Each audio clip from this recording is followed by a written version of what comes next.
vamos a ver escorbuto, vamos a ver qué tipo de enfermedades, ¿no? Perdemos los dientes en ese tipo de enfermedad. Y más pasa una cosa, que la encía se va retrayendo y tenemos al final un sangrado muy importante. Entonces, ¿dónde teníamos ese escorbuto? Lo teníamos en los viajes en barco que ocurrían, pues, por ejemplo, imaginaros, en un viaje en barco, lo que hicieran los marineros, los esclavos, toda la gente que viajase en el barco, pues tenía un problema, y era que iban con unos alimentos X, pero luego cuando pasaba el tiempo, llegaba un momento en que no había suficiente fruta, iban faltando, por ejemplo, naranjas. Entonces, ¿qué les ocurría? Que no podían tomar vitamina C. Al no tener vitamina C en su dieta, en los alimentos que realmente llevaba el barco, pues lo que le iba pasando es que iban teniendo problemas de encía, iban perdiendo dientes, pero luego el problema más grave todavía es que iban teniendo pues problemas en la piel, problemas de escaras, de heridas, y al final pues era una enfermedad muy grave, tanto en cuenta que los habitantes del barco iban perdiendo la fuerza, iban perdiendo algunos la vida, y no es solamente esa, sino que habría otra vitaminosis, otra hipovitaminosis. Entonces, claro, en la realidad que nosotros vivimos es extraño, ¿no? En el primer mundo, pues que haya una hipovitaminosis. En general, si tenemos una dieta suficientemente equilibrada, pues lo que va a ocurrir, que va a ser que tenemos todo tipo de frutas a nuestra disposición, y si más o menos tenemos una dieta en la que las consumamos, es muy difícil que tengamos escorbuto. Por ejemplo, ¿qué quiero decir? A lo mejor no nos gustan las naranjas y no tomamos naranja, vale, pero esa vitamina C la podemos tener a lo mejor en los limones o en la pequeña cantidad de naranja que podamos tomar en nuestro día a día a lo largo del año. Igualmente, ¿qué puede pasar? Que nosotros no tomemos de alguna vitamina, tengamos algún síntoma y el médico pues nos lo mande. Por ejemplo, la vitamina A, que la tenemos en la zanahoria, es muy importante. ¿Por qué es muy importante? Porque a partir de ella vamos a conseguir un pigmento que nos sirve en la visión, nos sirve para que la visión se haga, vamos, tenga buen término. Eso lo veríais a lo mejor el año pasado. Nosotros no vamos a entrar mucho en eso, pero simplemente en el ojo, cuando llega la energía lumínica, los fotones, pues se va a producir una transformación que nos va a posibilitar esto que estamos comentando, lo que es la visión. Así que esto, de manera general, simplemente nos quedamos con las enfermedades, o sea, con los tipos, ¿no?, de situaciones que tengamos exceso de vitaminas. ¿Cómo vamos a tener también, eso se me ha olvidado comentaros, cómo vamos a tener un exceso de vitaminas? Pues vamos a tener un exceso de vitaminas en aquellas vitaminas que sean liposolubles, es decir, no sé si os acordáis, pero tenemos dos tipos, las hidrosolubles y las liposolubles. Las hidrosolubles, como pueden ser la vitamina C, lo bueno que tienen es que su exceso lo vamos a ir soltando por la orina, con lo cual no vamos a tener una hipervitaminosis. Con la vitamina A, que es liposoluble, sí que podríamos tener una hipervitaminosis si tomásemos, por ejemplo, una cantidad exagerada de zanahorias, que es lo que parece que ha tomado Donald Trump, ¿no?, el presidente de los Estados Unidos. Parece que tiene una hipervitaminosis A. Pues eso es lo que le ocurriría verdaderamente. Una persona que tomase mucha vitamina A, al final tomaría un tono así naranjilla, como tiene él, y, y bueno, en general, tomar muchas vitaminas hidrosolubles, es decir, vitaminas en exceso, va a ser siempre malo. No, nunca debemos, en general, abusar de ninguna vitamina. Y lo mejor de todo es tomarla a partir de la dieta, ¿vale? Luego tenemos aquí algunas enzimas. Yo Dais para nada todas estas enzimas. Yo os recomiendo, eso sí, que os aprendáis pues 3 o 4 enzimas, o sea, 3 o 4 vitaminas, perdón, para ponerlas sobre todo de ejemplo. ¿En qué sentido? Pues, por ejemplo, que tengamos una actividad de explicación o una actividad de relación en la que, bueno, podamos tener un poco más de visión. ¿Y qué vitaminas nos vamos a estudiar? ¿O qué coenzimas? Yo os recomiendo, en principio, aquellas que sean más importantes, más famosas o más fácil de recordar. Por ejemplo, la vitamina C, desde luego, pues va a ser una que vamos a tener muy fácil de recordar. Otra que también es muy famosilla, ¿no?, porque está en muchas bebidas energéticas y tal, pues podría ser la vitamina B12, ¿no?, que comentan que sirve para frenar la acción del alcohol. Eso es cierto, pero también es cierto que tomar una cantidad exagerada de vitamina B12 pues no es tampoco nada bueno. Vale, entonces tenemos esas 3 vitaminas y a partir de ahí pues podemos intentar hacer un poquito de memoria con algunas que nos acordemos.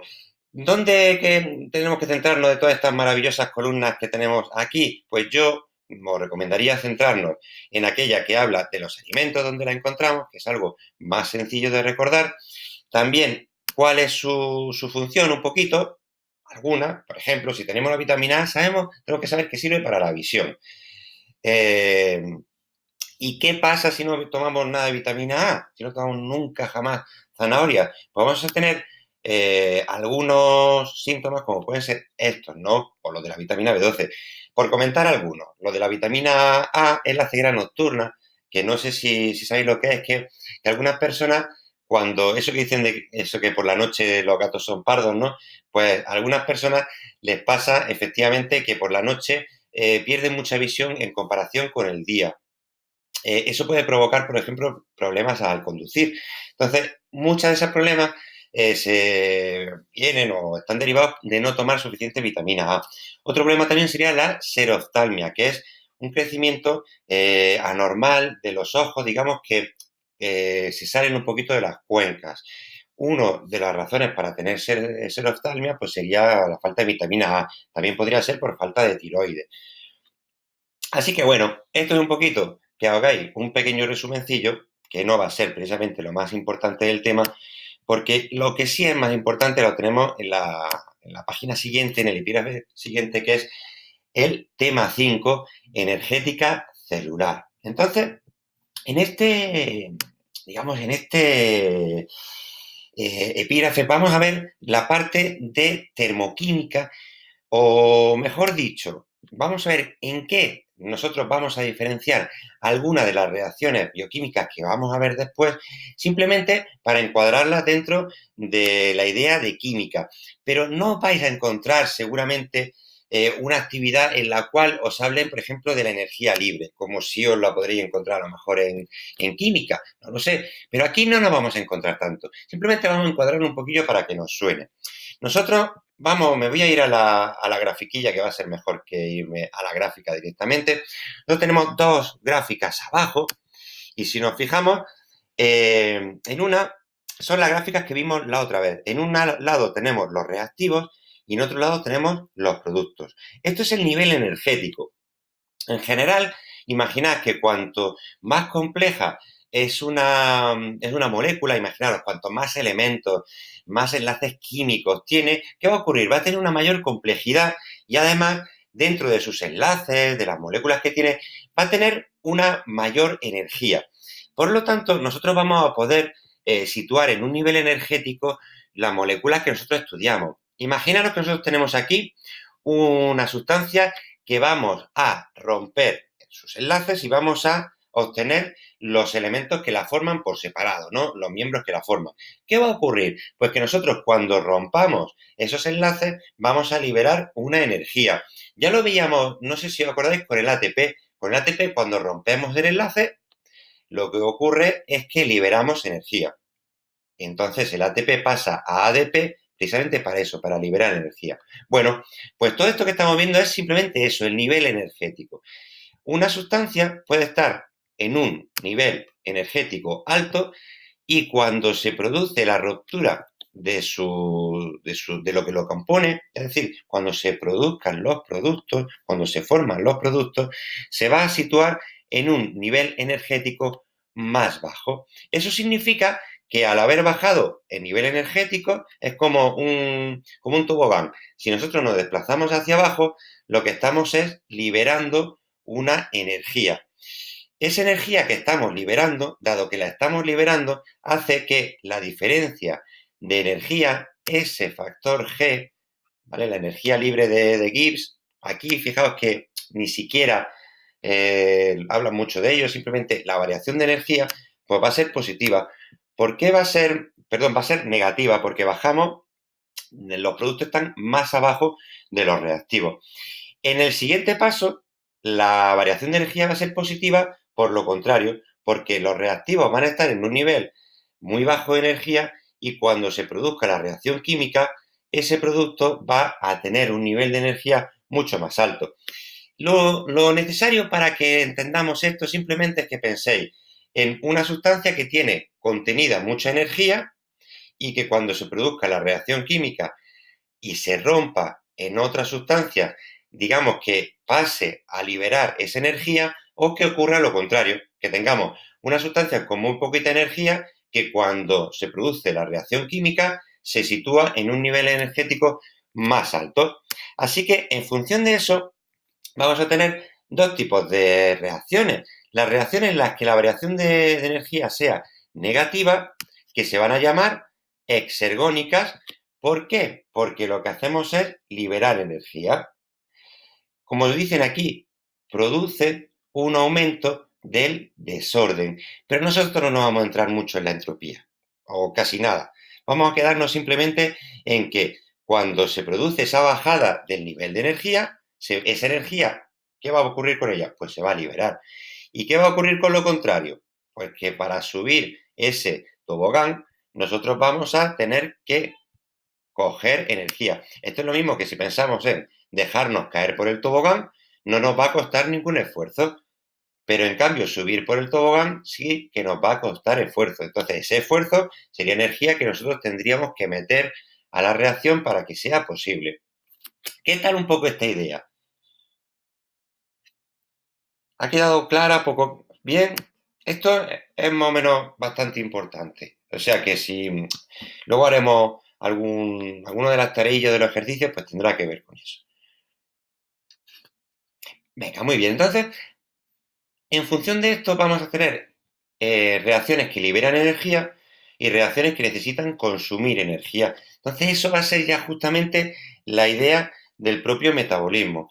En las reacciones en las que se libera energía, esa energía que se libera va a poder ser utilizada por las reacciones que sean endergónicas. Es decir, estas exergónicas van a poder estar conectadas con las endergónicas. Y si os fijáis, sería como un ciclo que luego, cuando tengamos estos productos, si fuesen reactivos, estaríamos otra vez aquí, en la bajada. Entonces van a estar totalmente conectadas y lo vamos a ver en lo siguiente, en esta idea, ¿vale? Lo vamos a tener justamente con el acoplamiento, como decía, pero con el ejemplo del ATP. Esta ecuación química va a ser ya muy conocida por vosotros esta misma semana y en la cual nosotros sabemos una cosa y es que cuando vivimos, cuando hacemos ejercicio, simplemente cuando respiramos, nosotros ya estamos quemando una energía, por así decirlo, ¿no? Estamos adelgazando. Se adelgaza incluso sentado en el sofá. El problema es que uno no se tira 3 horas sentado en el sofá sin comerse algo. Ese es el problema y ahí es cuando engordamos. Pero estar sentado en el sofá ya adelgazaría. Porque estar vivo implica ya de por sí quemar una energía. ¿Y qué vamos a necesitar nosotros para estar vivos, para respirar? Pues vamos a necesitar una molécula energética como va a ser la glucosa. Ese va a ser nuestra fuente de carbono. Vamos a necesitar energía química, ATP, y vamos a necesitar agua. Y a partir de eso, nosotros vamos a poder realizar ya un primer proceso que es el catabolismo, que lo veremos en el tema siguiente, pero si os fijáis, lo que estamos consiguiendo es algo. Pues bueno, ¿qué vamos a estar consiguiendo? Pues fijaos, si nosotros tenemos aquí esta glucosa y quemamos un ATP, al quemar un ATP se nos convierte en un ADP, pierde uno de los enlaces de fósforo y entonces se convierte en un adenosin difosfato. Eso lo vimos el otro día, ¿no? Pero, ¿qué ocurría también? Pues que se liberaba energía, decíamos, ¿vale? Pues como se libera energía, esta variación de energía tiene que ser negativa, lo que veíamos en la página de al lado. Siempre que la variación de energía sea negativa, estamos liberando energía. Pero si nosotros miramos, esta es la ecuación global, ¿vale? Pero si nosotros nos fijamos arriba, vemos que esta ecuación se forma a partir de dos ecuaciones. Esto lo habéis visto alguna vez en química, asegurado. Son reacciones que se acoplan. Pues si vosotros fijáis, en la primera reacción estamos hablando de la glucosa que se transforma en necesitaría un fosfato y se transformaría en glucosa 6-fosfato. Vale, pues esta glucosa la tenemos aquí. Esta glucosa 6-fosfato también la tenemos aquí. Es decir, forman parte de la ecuación global. Vale, pero si os fijáis, esta reacción que tenemos aquí arriba es positiva, su variación de energía. Por lo tanto, sería una reacción endergónica, es decir, necesitaría energía. Por lo tanto, por sí sola no se podría producir si no hay alguien que le dé la energía. Entonces, ¿quién le da la energía? Pues como va a ocurrir siempre, la energía se la va a dar el ATP. El ATP que se transforma en ADP y entonces decimos que libera energía. Si nos fijamos aquí, la variación de energía efectivamente es negativa, ¿vale? Pues si nosotros sumamos simplemente esta en positivo, esta en negativa, el valor este nos sale negativo. Por lo tanto, significa que estas dos reacciones se pueden acoplar y la energía que necesita la fase verde, la reacción verde, se la va a dar la reacción roja. ¿Qué pasaría si la reacción verde fuera mucho mayor? Imaginaros que fuese 9 kilocalorías por mol, mientras que la reacción roja fuese menos 7,3. Lo que ocurriría es que esa variación de energía es mayor que la parte negativa de la otra y por lo tanto, de manera total, de manera global, esto se volvería positivo y eso no nos serviría, no habría negatividad y por lo tanto no podría realizarse la reacción química. Por lo tanto, necesitaríamos más energía todavía.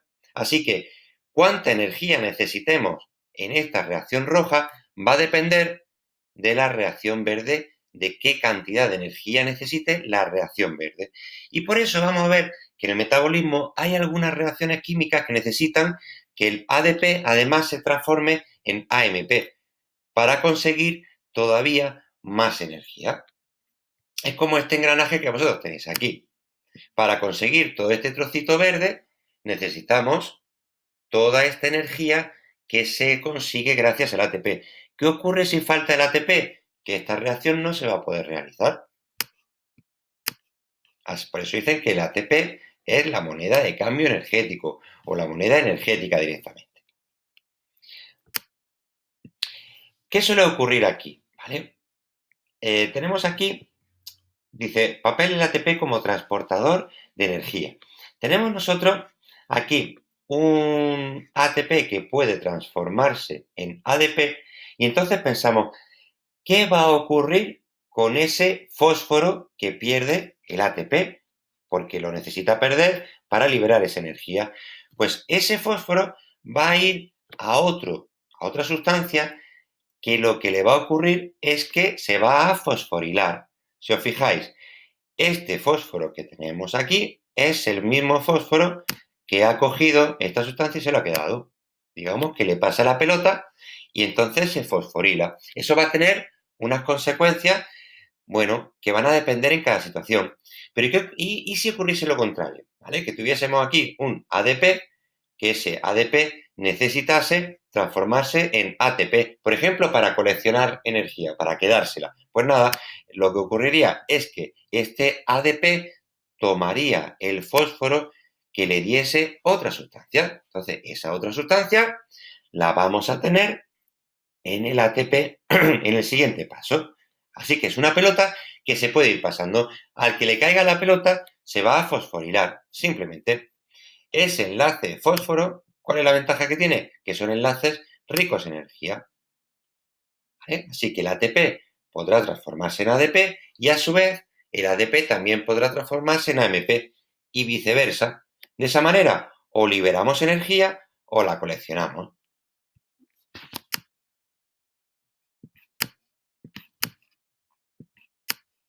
Bueno, y aquí tenemos un poco de rollo. Este epígrafe que pretende ser un resumen, la verdad es que es un poco fastidio cuando no has visto verdaderamente nada del metabolismo. Así que, en general, esto nos va a servir cuando ya hayamos visto todos los demás temas. Así que no vamos a quedarnos nada más que con un par de ideas de este epígrafe, que van a ser que el metabolismo se va a formar por dos grandes procesos. Uno es el catabolismo y el otro es el anabolismo. Lo que va a ocurrir en uno y en otro es exactamente lo contrario. Simplemente voy a esquematizarlo aquí en un segundillo con el Word de una manera súper sencilla. Lo vamos a entender muy fácilmente, a pesar de que lo vamos a ver de manera mucho más complicadas y todas esas cosas. No me importa ahora mismo las cosas complicadas, simplemente me interesa que entendamos cuál es la base de la idea. Nosotros tenemos el catabolismo. El catabolismo sirve para generar energía. Genera energía para nuestro organismo. Esa energía, digamos, ¿vale?, va a ser consumida en otro proceso, pero ese proceso está conectado con él. Entonces, ¿quién la va a consumir? Pues la va a consumir el otro proceso que tenemos al lado. Consume energía. Mientras que el catabolismo genera energía, el anabolismo consume energía. Por lo tanto, es lógico que estén conectados el uno y el otro. Y ahora bien, ¿cómo consigue el catabolismo generar esa energía? Pues muy sencillo.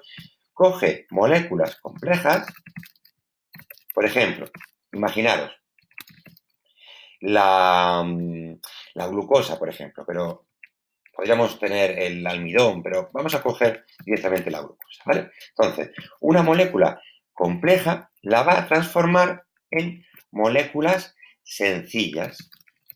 ¿Qué entendemos por moléculas sencillas? Pues las más sencillas posibles, las que sean inorgánicas, por ejemplo, el H2O, que por ejemplo es el agua, ¿verdad? Por ejemplo, el CO2. Estas son moléculas inorgánicas.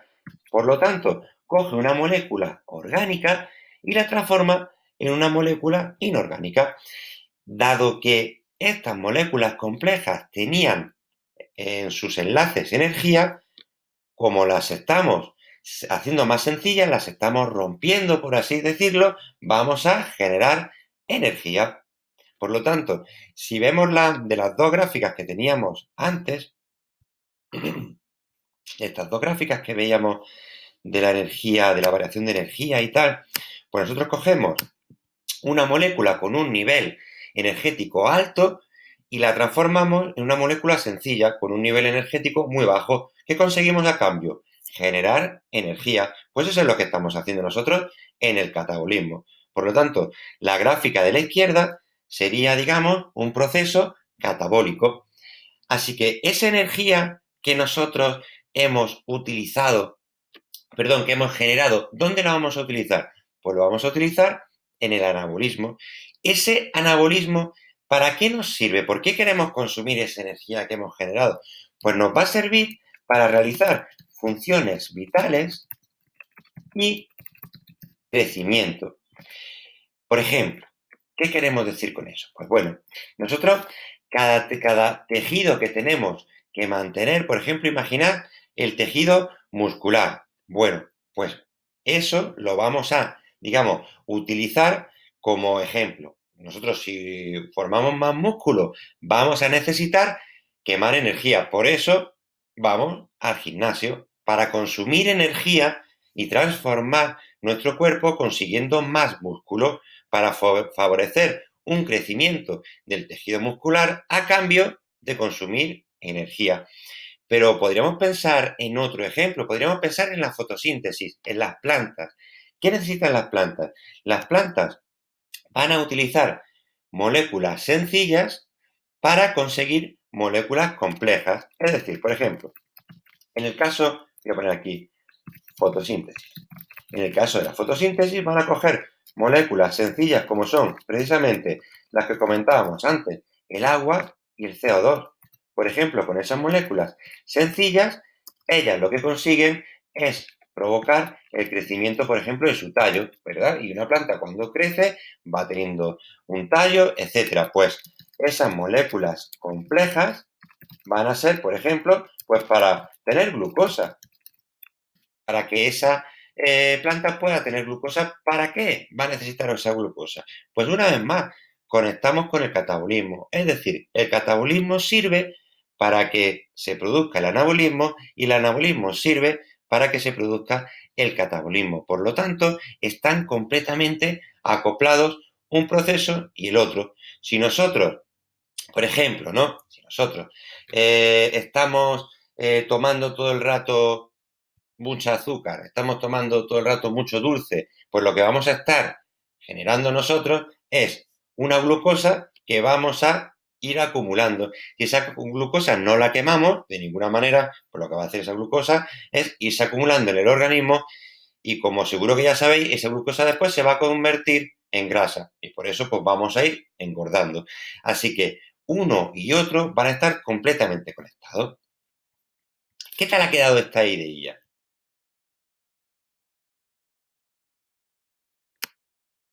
Bien, ¿no? Esa es la idea general que tenemos que tener en cuenta nosotros, ¿de acuerdo? Así que, después, ¿qué quiero de aquí? Pues quiero que os lo leáis, porque es que todos estos conceptos los vamos a ir trabajando, por lo tanto, ahora mismo no tiene realmente mucho sentido que os los memoricéis ni nada por el estilo.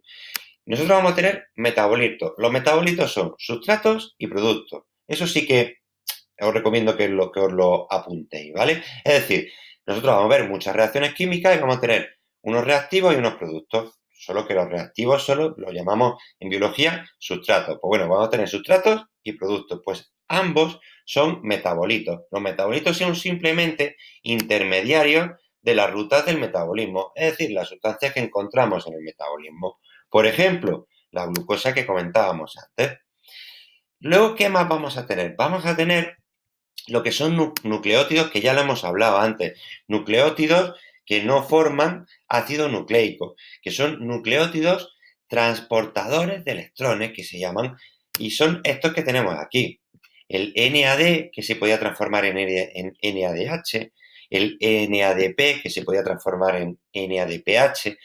Estas son las formas oxidadas. Si le damos un hidrógeno, lo que vamos a tener entonces va a ser una fórmula reducida. Cada vez que una sustancia acepte un hidrógeno, lo que está haciendo es aceptar un electrón y por lo tanto reduciéndose. Así que esto lo vamos a ver mucho más, simplemente que nos vaya sonando por ahí.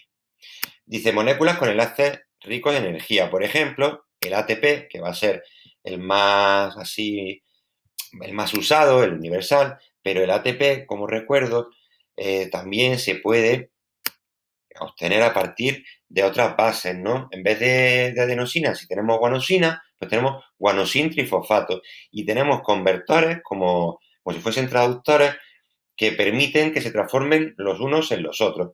Simplemente. También la coenzima A, para que os vaya sonando, lo que pasa es que esto, hasta que no veáis el proceso, no tiene ningún sentido porque no se os va a quedar. Y luego dice moléculas extremas ambientales, es decir, moléculas ambientales, moléculas sin las que no podemos vivir. Nosotros podríamos tener toda la maquinaria del metabolismo genial, a punto que si no tenemos oxígeno, vamos a durar un telediario, y ni siquiera. Si no tenemos agua, nos va a pasar lo mismo. A las plantas, si no tienen dióxido de carbono, les va a pasar lo mismo. Entonces, va a haber una serie de moléculas inorgánicas, muchas de ellas, algunas orgánicas, pero bueno, moléculas ambientales, todas ellas, que van a ser totalmente necesarias para que exista el metabolismo, que sin ellas no podemos realizar el metabolismo. Sin oxígeno no podemos vivir, aunque tengamos las mitocondrias nuevecitas. Lo que tenéis en la siguiente página, no le hagamos caso, no vamos a mirar ahora los ATP ni nada por el estilo, por una razón muy sencilla, que es que ahora mismo todo esto es chino mandarín para nosotros. Así que cuando lo hayamos realmente entendido, pues podremos ver este resumen si queremos verlo de alguna manera. Pero ahora mismo lo único que nos tenemos que quedar es que hay algunas que producen energía y otras que lo que hacen es consumir energía. Eso en realidad lo que va a estar, como decimos, es relacionado con el catabolismo. Los procesos catabólicos producen energía, mientras que los procesos anabólicos lo que hacen es consumir energía. Así que eso es, digamos, nuestras dos herramientas básicas con las que nosotros nos vamos a ir a intentar entender el proceso del metabolismo, ¿vale? Entonces, bueno, como teníamos por ahí las actividades, yo creo que vamos a ver las actividades para no dejarlas descolgadas pero en realidad esto que hemos visto, digamos, es solamente la introducción del tema que va a venir, ¿vale? Entonces, vamos a verlas si queréis y me comentáis cuáles son vuestros problemas básicos. ¿Eso es porque no os acordáis? Bueno, creo yo que... Vamos a ver si... Yo creo que es que ahora mismo nos estamos un poquillo cansados. A ver, la idea de esto, nosotros tenemos que tener en cuenta que todos los seres vivos vamos a tener unos niveles óptimos tanto de pH como de temperatura. Esa es la idea básica, ¿de acuerdo? Nosotros tenemos un nivel de pH óptimo en nuestro interior. Entonces, claro, como nosotros somos seres homeostáticos, somos seres que están en equilibrio, pues en general no tenemos ese problema. Pero desde luego, si nosotros cogemos una de nuestras enzimas y las sometemos a distintos pH o a distintas temperaturas, van a funcionar peor a pH o a temperaturas que no sean los de nuestro organismo, ¿vale? Pues entonces, lo que hemos cogido aquí es una enzima.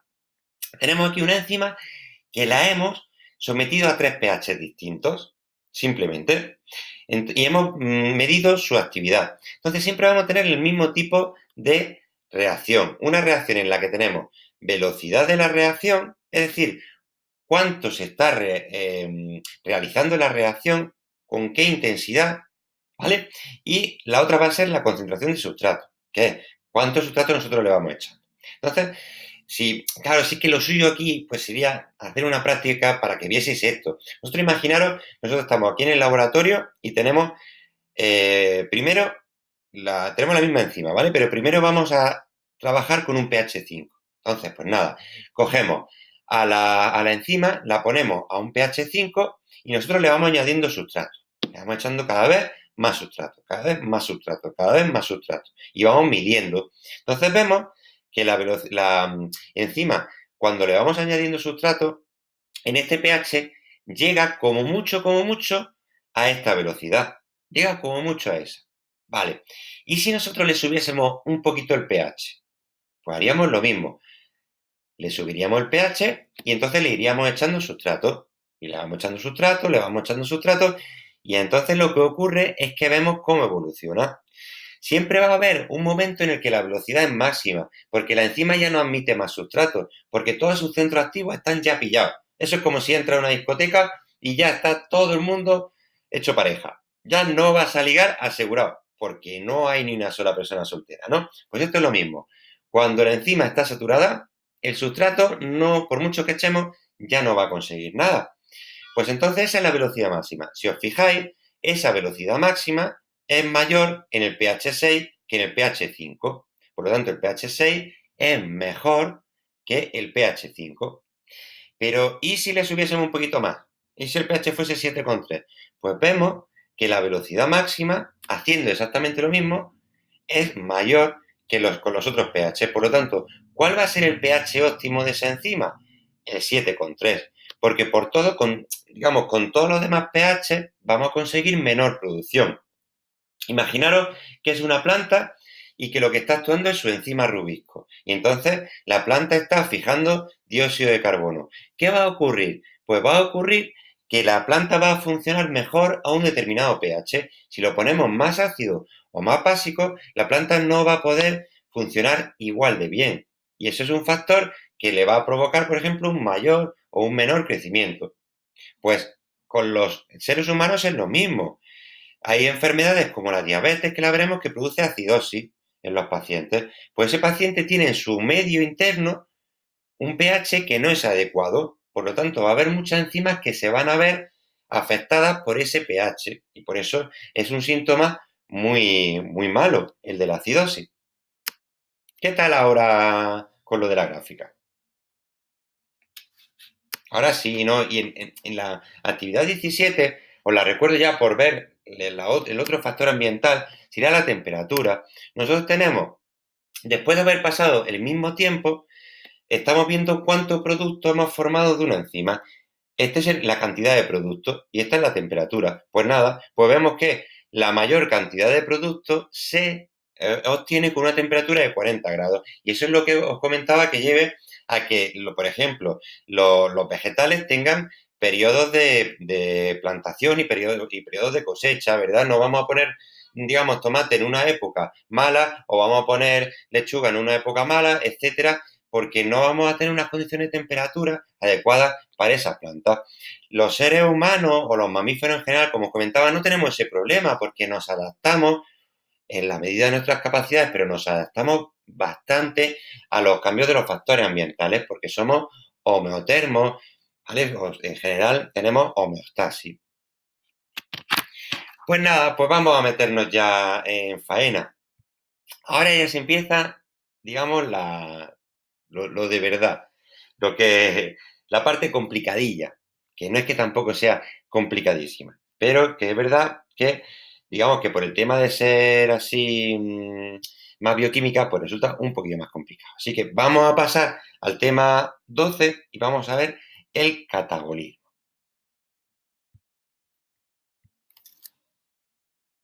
En el catabolismo, como nos comentáis, vamos a tener un catabolismo aeróbico y un catabolismo anaeróbico.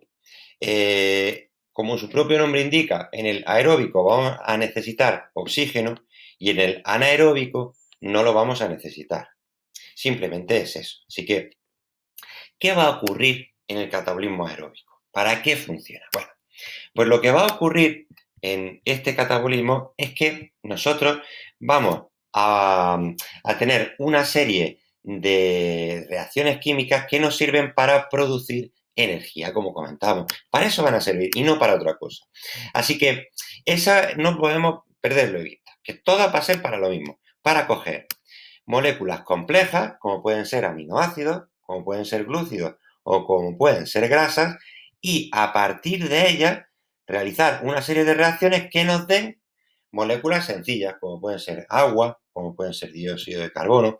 Entonces, esas reacciones que vamos a tener van a ser el catabolismo, en este caso, el aeróbico. Entonces, ¿qué vamos a necesitar en el catabolismo aeróbico? Como su propio nombre indica, va a ser indispensable que se obtenga, que se tenga oxígeno a mano.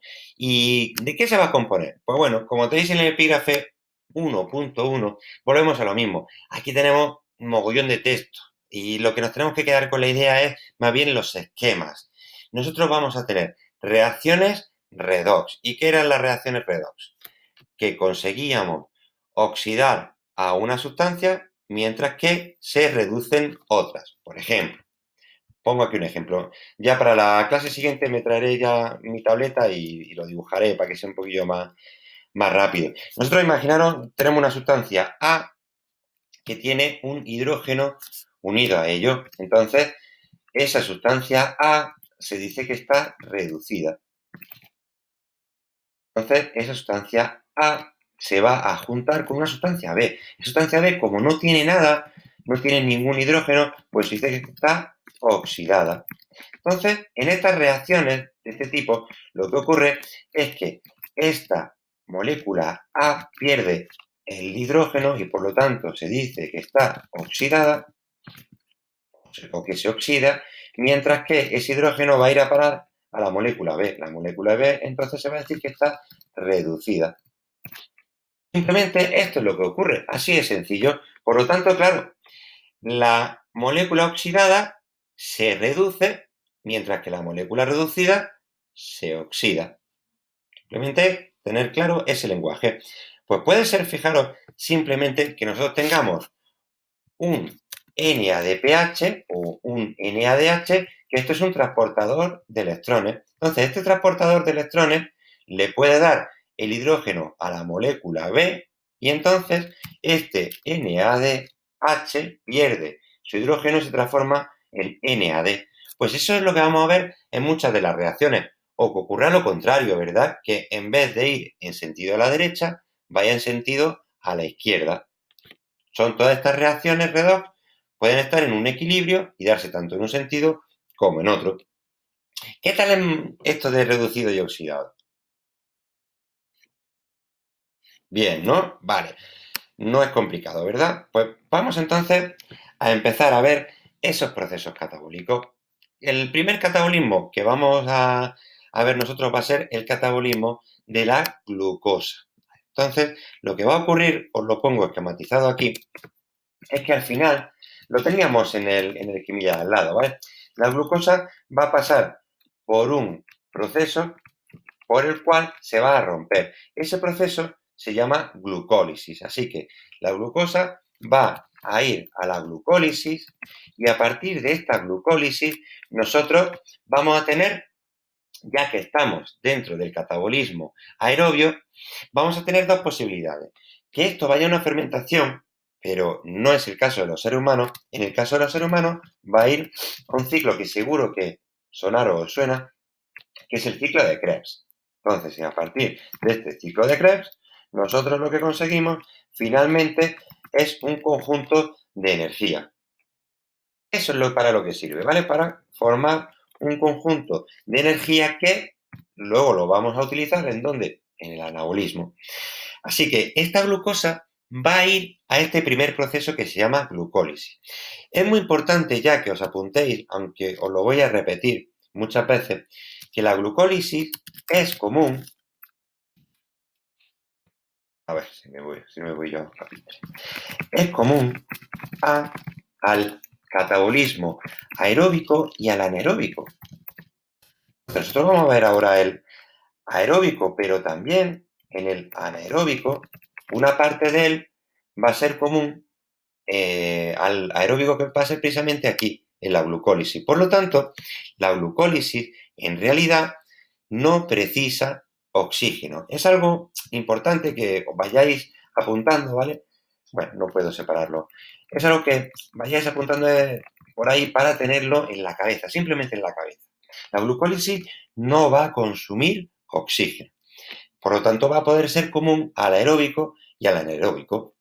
Entonces, hoy solamente vamos a verla, digamos, como introducción. Ya el miércoles la vemos más en profundidad, porque esto de por sí mismo va a requerir pues, media orilla más o menos para verla y que nos vayamos quedando con lo más importante.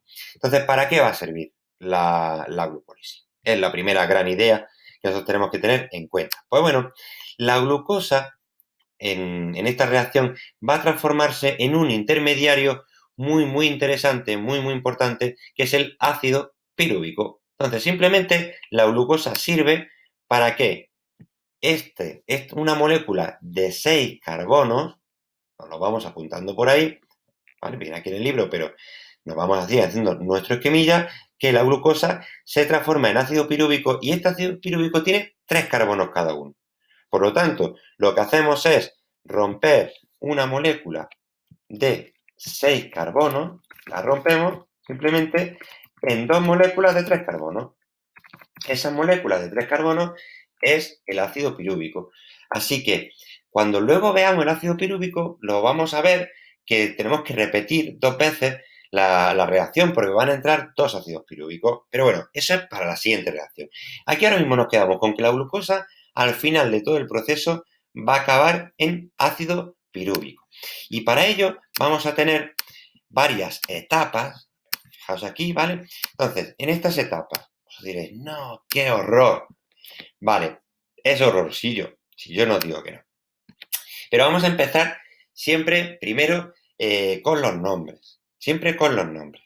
La reacción, la fórmula química, en realidad, si os fijáis, muchos de ellas deberíamos sabérnosla, porque ya nos la deberíamos saber para el primer bloque. Pero bueno, aquí para este proceso vais a necesitar sobre todo reconocerlas, pero no escribirlas. Así que eso va a ser una ventaja.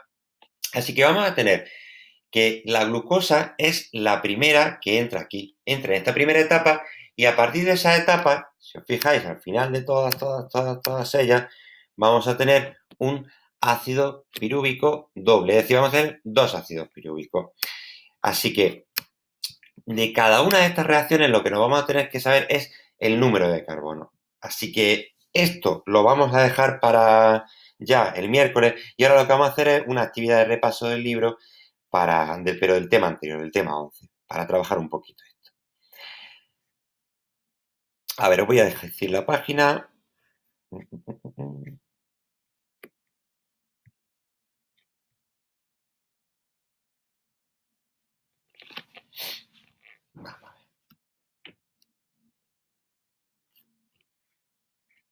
Venga, muy bien, pues vamos a utilizar algunas de las que más os van en general a costar, ¿verdad? Que son las actividades de gráfica. Por el tema, bueno, siempre tema matemático es un poquillo más complicado.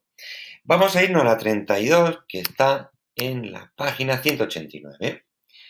Entonces, en esta 32 tenemos una grafiquilla que tiene una enzima A en rojo y una enzima B en verde.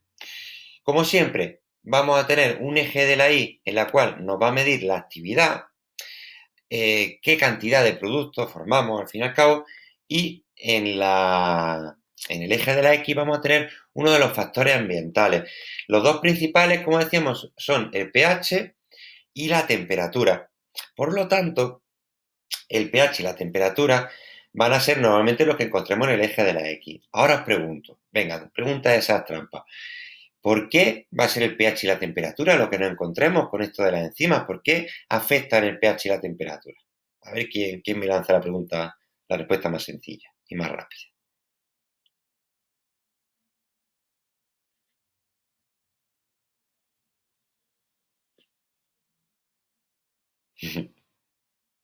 Pero aquí tenemos ya que empezar a relacionar.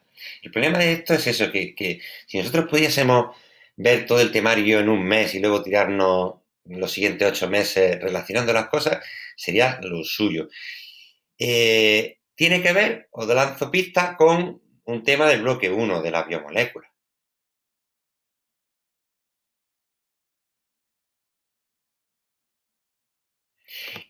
Que ¿por qué en esta gráfica de rendimiento de la enzima, por qué siempre vamos a encontrar que se mide el pH o la temperatura? ¿Por qué el pH y la temperatura son los que afectan a la enzima? ¿Por qué no otros factores como la humedad, por ejemplo?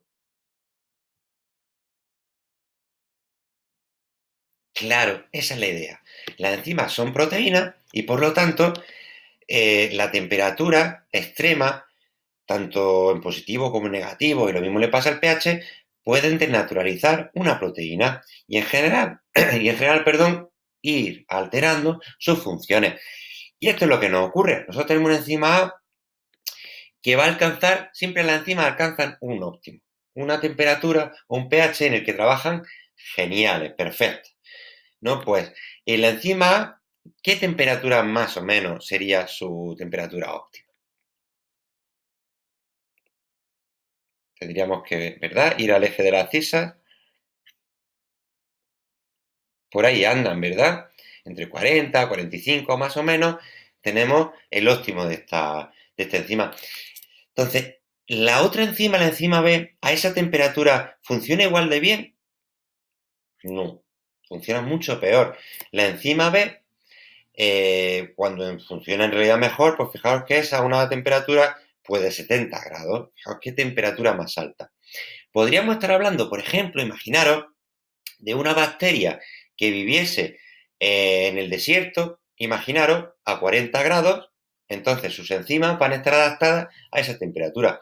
Y luego que pensásemos en una bacteria de esas que están adaptadas a los lechos submarinos, a esas zonas volcánicas submarinas, que son las arqueas, que era de aquella de la que se sacaba en la PCR, pues esas bacterias van a tener enzimas que están adaptadas a un valor de temperatura muchísimo más alto. Por lo tanto, claro, su modo de vida va a ser un factor muy importante. Si nos llevamos las de 70 grados a 40 grados, se mueren de frío.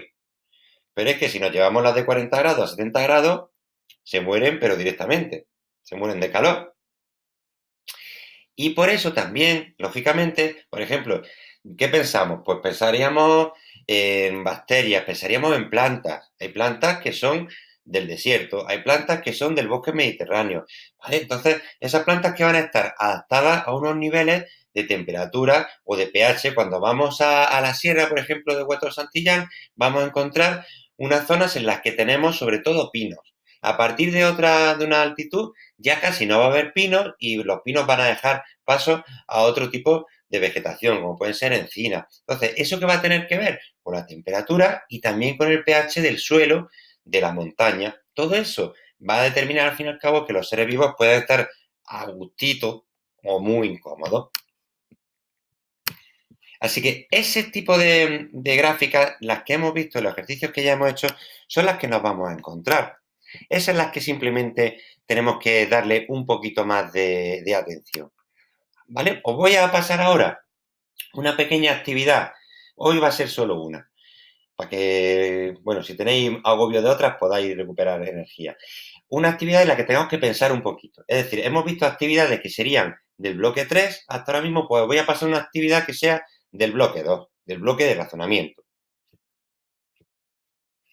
¿Vale? Venga, pues nada, pues lo dejamos aquí.